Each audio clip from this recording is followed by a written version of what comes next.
बोलो साचे दरबार की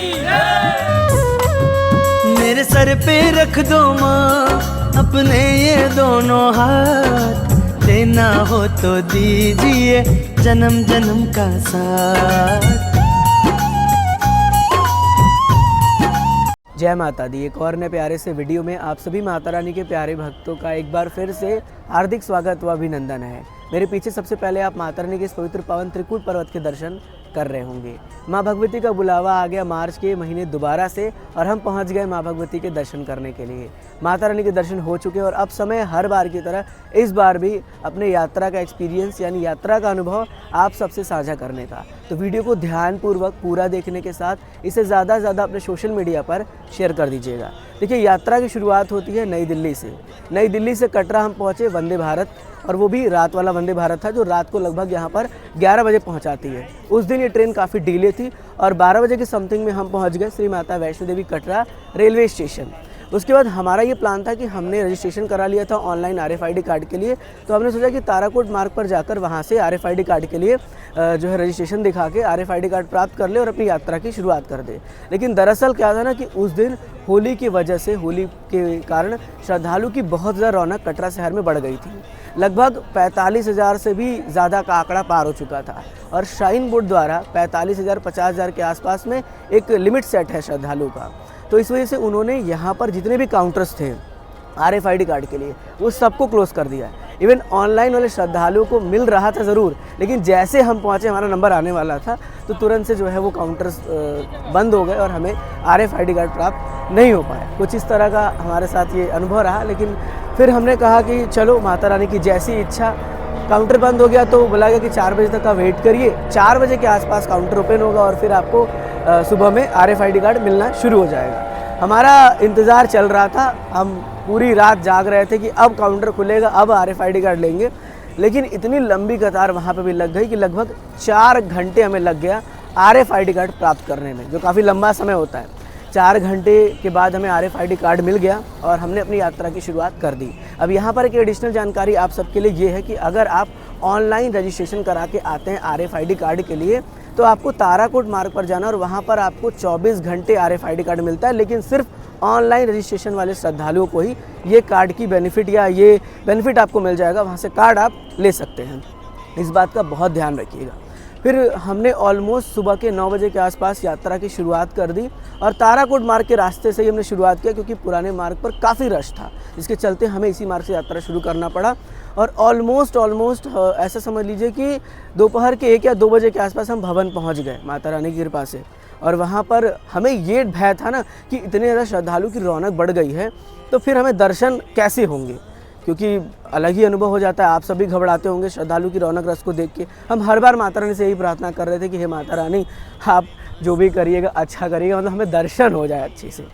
आप मानेंगे नहीं, हम पहुँचे भवन, सामान हमने रखा लॉकर में और हम पहुंच गए माँ भगवती के दर्शन करने के लिए लाइनों में। स्काई वॉक के माध्यम से हम लाइन में लगे और लाइन बिल्कुल था ही नहीं। सोच लीजिए, माता रानी की जो गुफाएं हैं ना जहाँ से आप एंट्री करते हैं, वहाँ जाके हमें लाइन मिला, अदरवाइज़ कहीं कोई लाइन नहीं था। और मात्र आधे घंटे के अंदर ये अंदाज़ा मैं लगा रहा हूँ कि हमें दर्शन माँ भगवती के पूरे हो चुके थे। बहुत खुशी हुई कि माता रानी ने बहुत प्यारे दर्शन दिए। थोड़ा सा माफ़ी चाहेंगे, एक्चुअली जानते हैं हाथ में प्रॉब्लम हो जाता है, एक हाथ से वीडियो बना रेगुलर वे में, इसलिए डिस्टर्बेंस हो गई थी। तो माता रानी के दर्शन बहुत प्यारे तरीके से हमें हो गए और फिर हम वापस आए, सामान अपना हमने वहाँ से लिया। लेकिन जब हम वापस आए ना तो हमने देखा कि सीन पूरी तरीके से बदल गया है। डोमिनोज़ पिज़्ज़ा के आगे तक जो है वहाँ तक लाइन थी। सोच लीजिए, इतनी लंबी कतार थी। क्योंकि क्या हुआ था ना, इस समय होली का तो रश था ही, एक्चुअली रीज़न ये था कि वीकेंड्स पड़ गए थे और वीकेंड्स पर श्रद्धालु की संख्या अचानक से कटरा में बूस्ट हो गई, काफ़ी ज़्यादा संख्या बढ़ गई। मैं तो देख के हैरान हो गया था कि जीवन में पहली बार मैंने इतना ज़्यादा श्रद्धालु की रौनक देखी थी माँ भगवती के इस पवित्र पावन धर्म की नगरी कटरा शहर में। आज तक मैं आ रहा हूँ, मैंने कभी ऐसा रौनक नहीं देखा। इवन माता रानी की कृपा से ऑलमोस्ट पिछले 2-3 सालों से हम होली माँ भगवती के दरबार में ही सेलिब्रेट कर रहे हैं और इतना रश मैंने नहीं देखा था। लेकिन इस बार बहुत ज़्यादा रश था, एक्सपेक्टेड रश से भी ज़्यादा रश था। फिर हमने वहाँ से थोड़ा सा होली सेलिब्रेट किया, भवन पे लाइव किया और उसके बाद हम बाबा भैरव जी के दर्शन करने के लिए भैरव घाटी पहुँच गए। बाबा भैरव जी के दर्शन हमने ऑलमोस्ट शाम के 4 बजे के आसपास किया और 4 बजे वहाँ से दर्शन करने के बाद फिर हम वापस नीचे कटरा शहर की ओर प्रस्थान करने लगे। अब देखिए एक और बेनिफिट मिला, रोपवे की बुकिंग हमने ऑनलाइन कर रखी थी माँ वैष्णो देवी जी के ऑफिशियल वेबसाइट से। उससे फ़ायदा यही हुआ कि हमें लाइन में बिल्कुल नहीं लगना पड़ा और आराम से हमें एंट्री मिल गई। तो आप इस बात का बहुत खास ख्याल रखिएगा कि इन केस अगर आप माँ भगवती के दरबार आ रहे हैं तो अपने रोपवे की बुकिंग को ऑनलाइन ही करके आइएगा। उससे आपको काफ़ी बेनिफिट जो है वो हो जाएगा अगर आप आ रहे हैं माँ भगवती के दरबार और रोपवे के सहारे माँ भगवती के दरबार की ओर दर्शन करने के बाद बाबा भैरव जी के दर्शन करने के लिए जाने वाले हैं। इसके साथ साथ फिर हम लोग जब नीचे आए तो ऑलमोस्ट हम लोग रात को 9 बजे के आसपास समथिंग नीचे आ चुके थे। और जब मैंने यहाँ पे भी देखा ना तो यहाँ पे भी श्रद्धालु की रश लगातार बढ़ रही थी, लगातार श्रद्धालु दर्शन करने के लिए आगे प्रस्थान कर रहे थे। तो हमने आपसे शेयर किया कि हमारे दर्शन कैसे हुए और हम कितने टाइम में किस तरह से माता रानी के दरबार दर्शन करके वापस कटरा शहर पहुँच गए। बात की जाए मौसम की, देखिए मैं आपको एक बार फिर से क्लियर कर दूं कि मौसम की एक सटीक कन्फर्मेशन जानकारी मेरे पास क्या है, किसी के पास नहीं है और कोई भी मौसम प्रिडिक्ट नहीं कर सकता, क्योंकि यहाँ पर मौसम मैंने देखा चंद मिनटों में बदल रहा था। अर्ली मॉर्निंग हमें ताराकोट मार्ग पर ठंड लग रहा था, रात में 12 बजे के बाद हम ताराकोट मार्ग पे ही बैठे थे जहाँ स्टार्टिंग पॉइंट था, बहुत ज़्यादा ठंड लग रहा था। लेकिन सुबह में अचानक से मौसम परिवर्तन हो गया, गर्मी सा फील होने लगा। अभी भी देखिए हल्की हल्की गर्मी लग रही है, धूप निकली हुई है हल्की हल्की। तो यहाँ पर ये होता है कि मौसम चेंज होता रहता है। यात्रा ट्रैकिंग करेंगे आपको बिल्कुल भी ठंड नहीं लगेगा, आपको गर्मी सा फील होगा। लेकिन जब आप भवन पहुँचेंगे वहाँ पे आपको ठंड लगने लगेगा। हमने भी भवन पहुँच के जैकेट का सहारा लिया। तो ध्यान रखिएगा कि आप अपने साथ सभी सेफ्टी मेजर्स लेके आइए। देखिए अगर आप स्वेटर या जो भी आपके सेफ्टी मेजर्स है वो लेके आते हैं तो उससे आपको परेशानी बिल्कुल नहीं होगा, बल्कि आपकी यात्रा अच्छी रहेगी और आपको परेशानियों का सामना एकदम नहीं करना पड़ेगा। थोड़ा सा आपके पास वजन बढ़ जाएगा लेकिन वो आपको कहीं ना कहीं अच्छा ही फ़ायदा ही देगा।